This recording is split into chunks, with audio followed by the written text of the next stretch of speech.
Hello mga ka-ing for today's video. So umagang-umaga naghinayang tayo dito sa ating saging, no, kasi sobrang hinog na siya.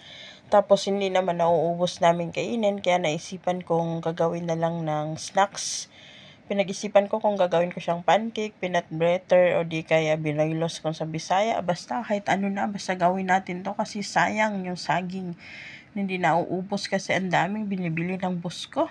Kaya gawin natin to ng paraan. Alam nyo naman tayo mga Pilipino, mapara-paraan tayo pagdating sa pagkain, lalo na sa tulad ko na nangihinayang na mabawasan yung ating timbang.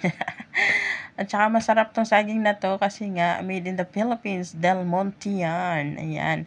So ayan, simulan na natin. 3 saging lang yung aking kinuha. Ang gagawin ko pala dito is banana pancake o char. So ayan, 3 saging, mantika, oil, na doble na. Tapos isang itlog, tapos sugar. Tapos nilagyan ko na rin yan ng asin at saka lagyan natin mamaya ng baking powder. Ayan, mekos-mekos lang natin yan mga insan hanggang madurog yung saging. Tulad ng pagdurog niya sa puso mo, charot. Hanggang sa hinalo-halo niya yung itlog, nung mahalo ng mabuti. Tulad nung ikaw at siya, pinaghalo kayo, charot. So ayan, kailangan lang nating durugin yan para ma-dissolve yung sugar at saka mahalo mabuti yung ating mga wet ingredients. Char, wait. Sana all nagwi-wait. Ayan, pinaghalo lang natin yan para at least yung makita natin yung magandang constant. Nabubulol ako mga kairing. Pag makita na natin yung maganda na yung resulta, ay saka natin ilagay yung ibang ingredients. Pero hanggat hindi pa, ay pagpatuloy mo lang yung paghalo dyan, no? Huwag kang mainip kasi maano din yan yung makikita mo na okay na siya, saka mo ilalagay yung harina. Ayan. Pwede ako gumawin to anong klaseng harina. Basta kay harina. Ayan. Tapos nilagyan ko yan ng gatas. Ayan. Pwede rin sana milk powder. Pero ito lang yung nakita ko na stock namin dito. Itong fresh milk. Kaya yan nilagyan ko. Tapos nilagyan ko yan ng baking powder. Kalahating kutsara lang na baking powder kasi ewan ko ba, ako lang ba, ayaw ko ng mas maraming baking powder yung kinakain ko kasi feeling ko nag-iiba yung lasa.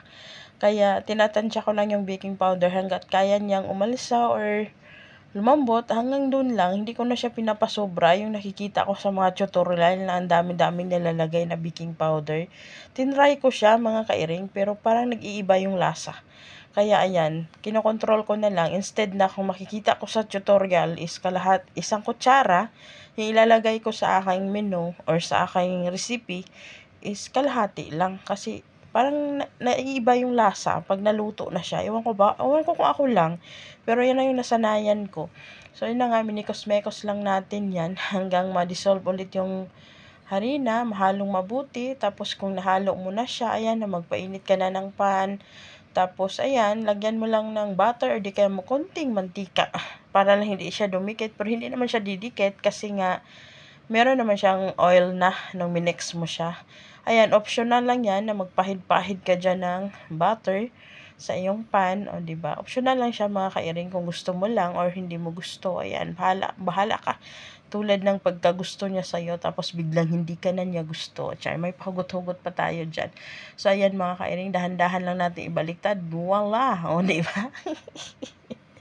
Ang perfect ng ating banana pancake. Takpan lang natin siya para mas maluto pa yung kabilang side niya. Tapos pag feeling natin maluto na, ay syempre hanguin na natin yan. So ayan ang ating mabilisang banana pancake. O diba? So, lagay pa natin yung iba. Ganun pa rin yung procedure. Lagyan mo pa rin. Tapos takpan. Tapos baliktarin. Ganun lang. Paulit-ulit. Tulad ng ginawa niya sa'yo. Paulit-ulit kang pinaasa. Pero ang totoo, inuuto ka lang pala. Charot. So ayan mga kairing, nakagawa na tayo ng ating banana pancake. Ayan, kain na tayo. Yummy! Yum, yum, yum, yum, yum. O, diba? Dagdagan na naman natin ating timbang. Tsaka ang lambot niya, mga kairing ha. Super, super, duper malambot siya. So, hindi ka magsisi pag ginawa mo to kasi lahat ng ingredients makikita mo lang sa loob ng bahay. Thanks for watching!